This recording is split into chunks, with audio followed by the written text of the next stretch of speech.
रामनवास का काम दो में शेरू खेड़ी का जो तीन देखना था जी आपने मुख्यमंत्री अरितिया करते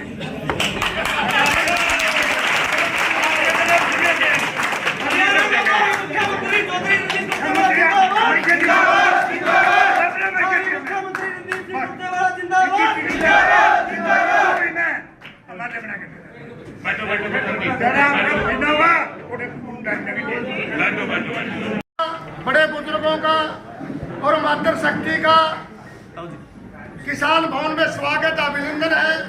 और आज हमारी बहन जो कि योद्धा की तरह युवाओं के लिए लड़ती है, बहन श्वेता ढूल जी ने कांग्रेस ज्वाइन की है रणदीप सिंह सुरजेवाला जी के नेतृत्व में।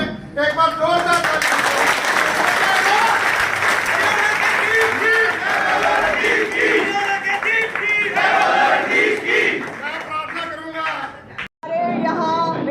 पहुंचे बड़े बुजुर्ग, मातृशक्ति, युवा साथियों, हम सबके अजीज आदरणीय वरिष्ठ नेता श्री रणदीप सिंह सुरजेवाला जी, मैं आज इसे बहुत सौभाग्य की बात समझती हूँ कि मैं अपने आदर्श, जिन्हें मैं बहुत आइडियल मानती हूँ, गुरु भी मानती हूँ, उनके नेतृत्व में आज कांग्रेस पार्टी ज्वाइन की है मैंने।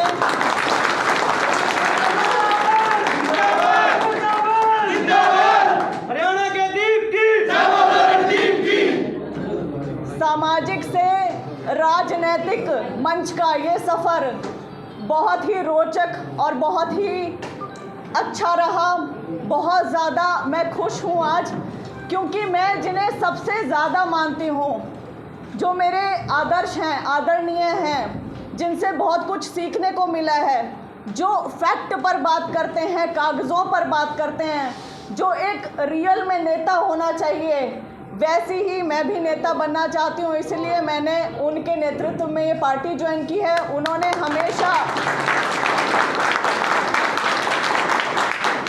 सर ने हमेशा मेरा साथ दिया है, आगे बढ़ने की प्रेरणा दी है। बहुत सारे मुद्दे सर ने युवाओं के, जिनके लिए मैंने हमेशा लड़ाई लड़ी है, युवाओं के मुद्दे, बेरोजगारी के मुद्दे, भर्तियों में भ्रष्टाचार के मुद्दे, उन्हें बहुत ही मुखरता से उठाया है, बहुत बढ़िया तरीके से उठाया है। और जिसके चलते हरियाणा के बहुत से युवा न केवल मुझसे जुड़े हैं, बल्कि रणदीप सिंह सुरजेवाला जी के साथ जुड़े हैं।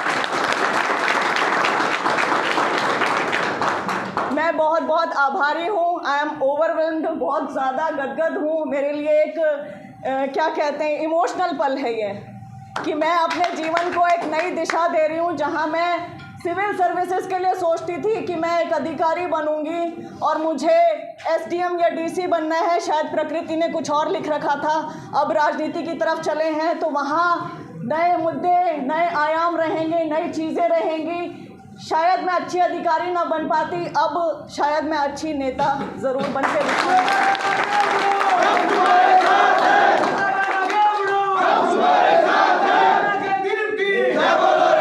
और बुजुर्गों ने और मातृशक्ति ने कांग्रेस ज्वाइन की है, इसके लिए बहुत बहुत धन्यवाद। अब मैं प्रार्थना करूंगा हम सब के नेता और इस इलाके की शान और हरियाणा के भावी मुख्य जुझारू नौजवान की आवाज़ लगातार उठाने वाली और हरियाणा के कोने कोने के उन सारे नौजवानों जिनका कोई बात नहीं सुनता था, उनकी बात उठाने वाली आदरणीय श्वेता ढूल जी, मेरे भाई सतबीर भाणा जी, भाई ईश्वर नैन जी, सभी मेरे बड़े बुजुर्गों, मातृशक्ति, नौजवान साथियों, छोटे भाइयों, हम सब के लिए एक महत्वपूर्ण समय आज है। कई साल पहले जब खट्टर सरकार ने नौकरियों की धांधली और हेराफेरी शुरू करी, तो मैंने ये देखा कि राजनीतिक पार्टियों से ज़्यादा और हम सब से भी ज़्यादा एक लड़की है अकेली, जो लड़ती है नौकरी में जवाबदेही के लिए। किसी का बच्चा लायक है, काबिल है, गुणी है, शिक्षित है, पर हरियाणा की ये विडंबना है कि रोज़गार नहीं। एक बार झूठे क्लर्क लगाए थे, उनमें से आधे नौकरी से निकाल दिए, उसके बाद हरियाणा में कोई नौकरी लगी नहीं। अब 10 साल बीत गए। उसके बाद जजपा आई, उन्होंने थोड़े सब्जबाग नौजवानों को दिखाए और नए नए लड़कों को उन्होंने जोड़ लिया। उनकी भी पोल खुल के आपके सामने। सबसे पहले सत्ता की मलाई खुद खाई, 23 बैंक में खुद लिए, पूरी मौज, जैसे अपने कहते हैं बांगर में खूब काचे काटे और बाकी बच्चों को अपने भरोसे छोड़ दिया। अपने दुर्भाग्य ये हरियाणा का कि राजनेता जो हैं, जो सत्ता में आते हैं उससे पहले वो मीठी गोली चुसाते हैं बच्चों को। कोई बांटता है, कोई चुसाता है, और उसके किसी को आप कोई इंस्पेक्टर लगाता है, कोई थानेदार लगा दे, कोई कांस्टेबल लगा दे, आखिर में लगता कोई है नहीं। और अपने इस इलाके में ख़ास तौर से कैथल, जींद, कुरुक्षेत्र, यमुनानगर, अम्बाड़ा, ये पूरी बेल्ट आ गई, हिसार तक चली गई। अब यहाँ रोज़गार का साधन बचा नहीं। ज़मीन की जोत आप मुझसे ज़्यादा जानते हो, पहले बहुत कम होगी। आगे 4-4 बाड़क हो गए, ये ज़मीन रही नहीं, डबड़ी में आ रहे हैं ज़्यादातर। डबड़ी में आगे।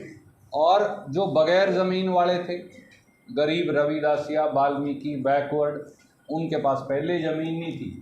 बहुत सारे लोग तो कैथल आके बस के रोज़गार रोटी की तलाश में, पर यहाँ भी सबके लिए कहाँ रोज़गार रोटी है।